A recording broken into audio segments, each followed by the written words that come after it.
Scott Davis, owner, operator, painter.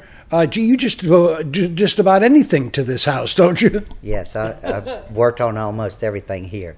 Let's talk about Idlewild. This is a unique name, Yes. and a unique home in Port Gibson. Tell us about the history. Okay. Idlewild actually means wasting time away by doing nothing. It was originally built in 1833 by Judge Folly Stamps.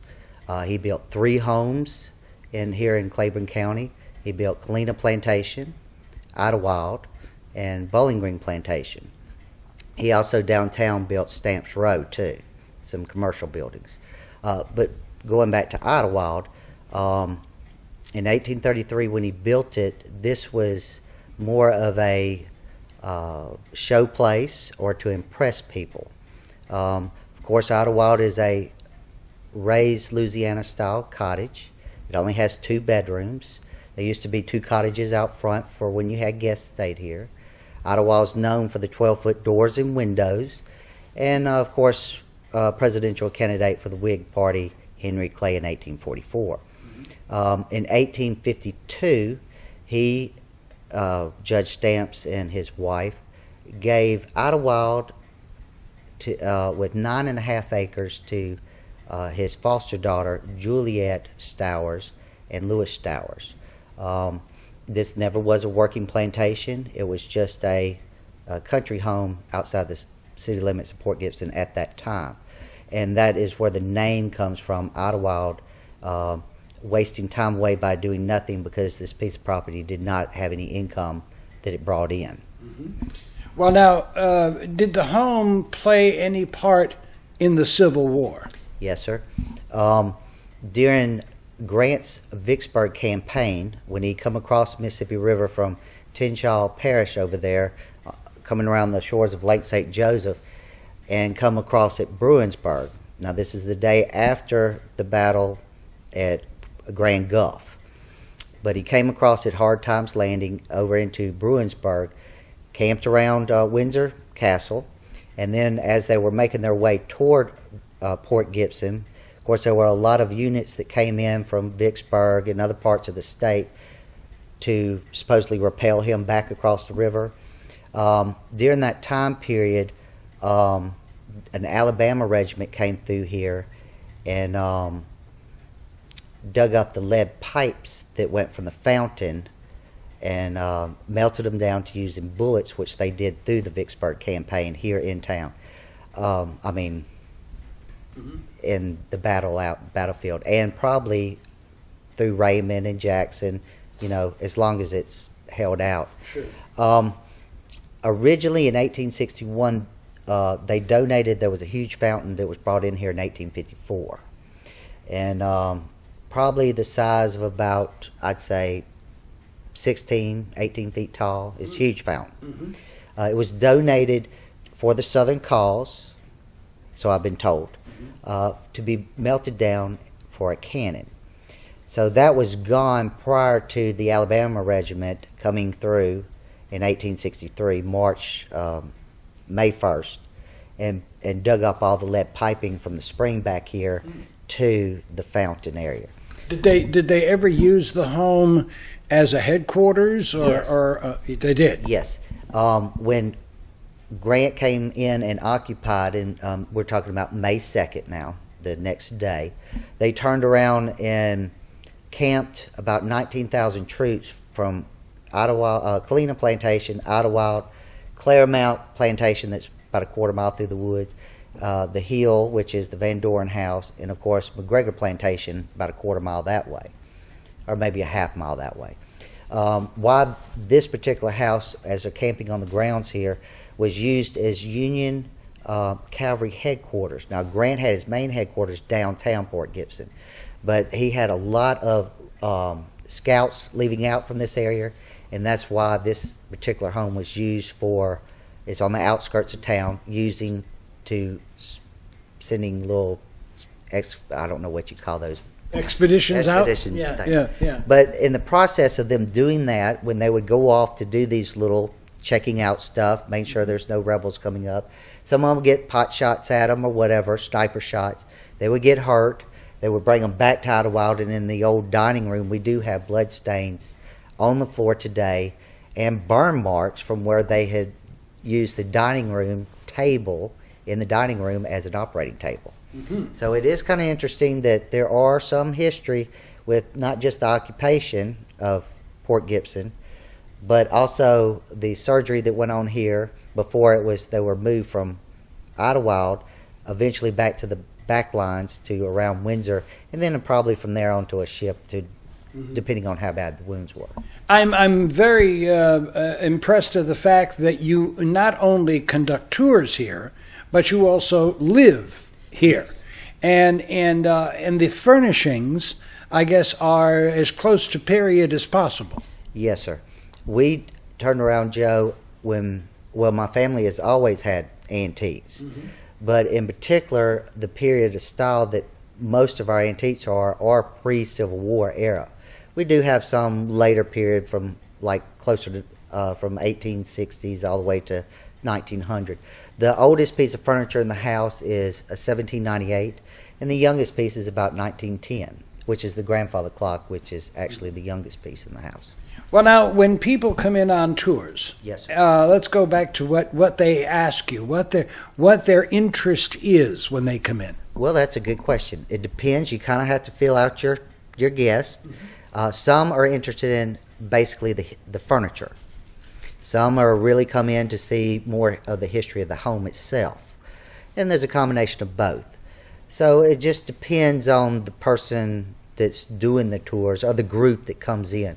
Most of the time they're interested in the role of Idlewild here in Port Gibson, and some are really interested in just the furniture. Do you use the home also for any parties or events? Yes, sir. We do hold, Idlewild is open to the general public at different times for, we've hosted Port Gibson Heritage Trust here in town. The Chamber of Commerce does do functions here.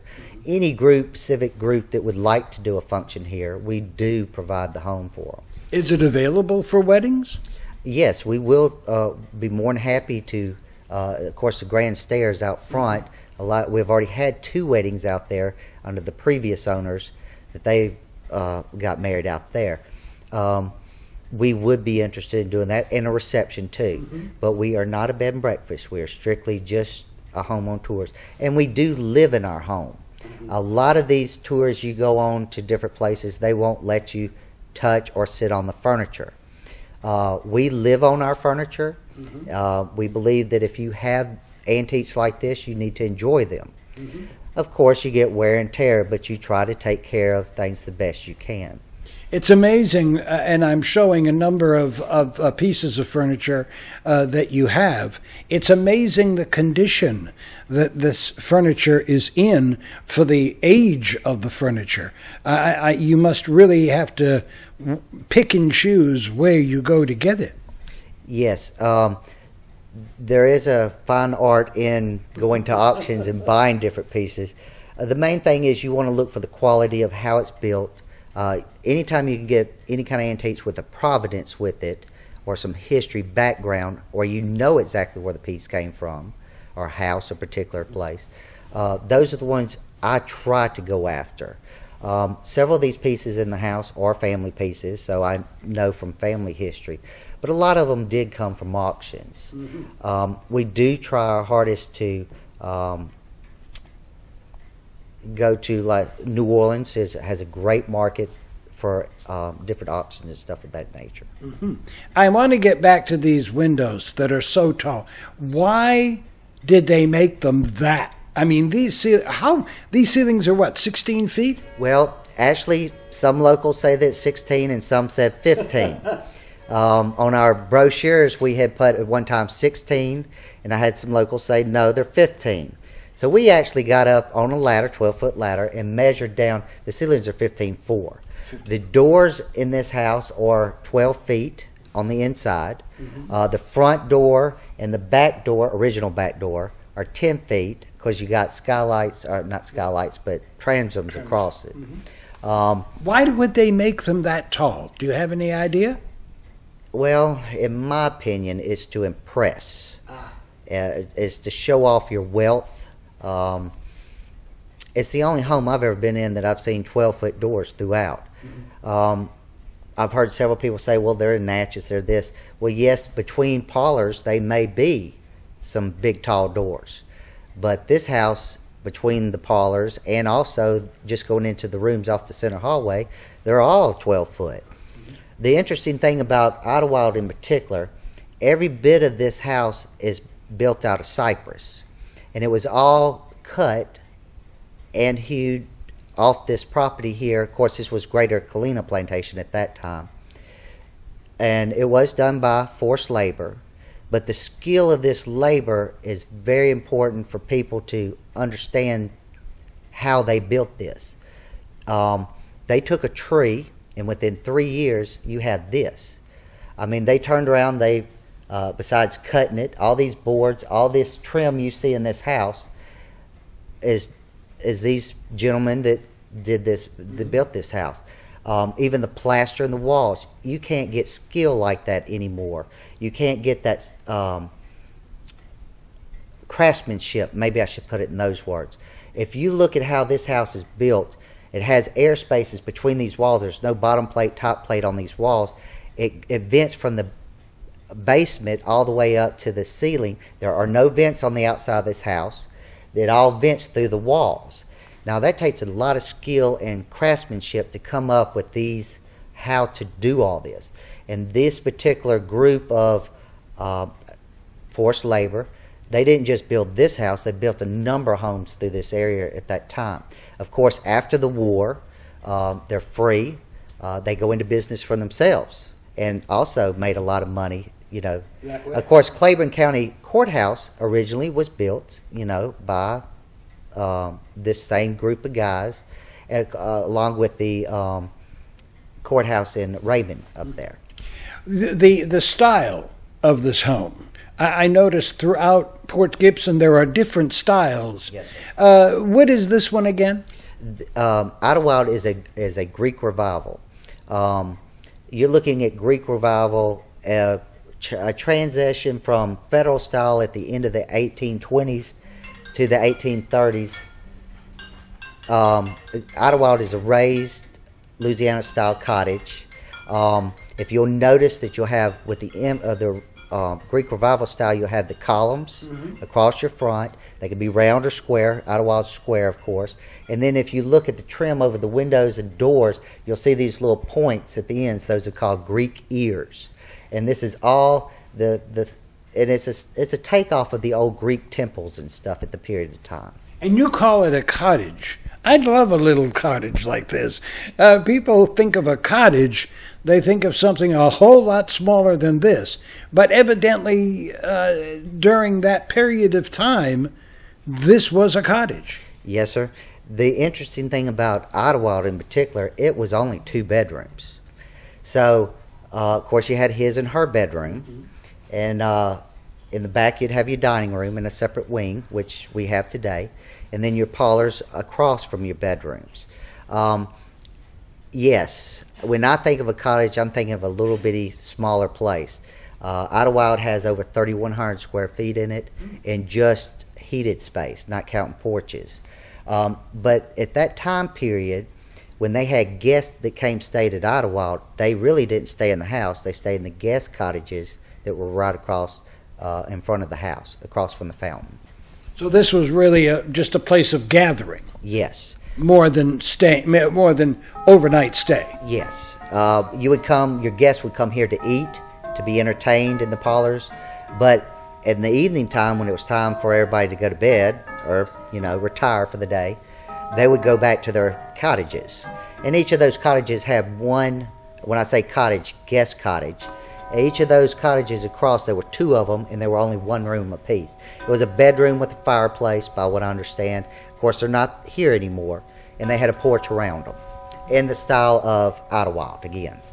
If someone wants more information about Idlewild, do you have a place they can get that? Yes, we're more than welcome. We invite people to Email us at idlewild1833@icloud.com, or better yet, just call us up at 601-554-6717, and that's the house number here at Idlewild. And you have by appointment only on the tours? We are open 6 days a week from 10 o'clock to 5. On Sundays, we are open by appointment, or if you want to come earlier, later by appointment by calling that number.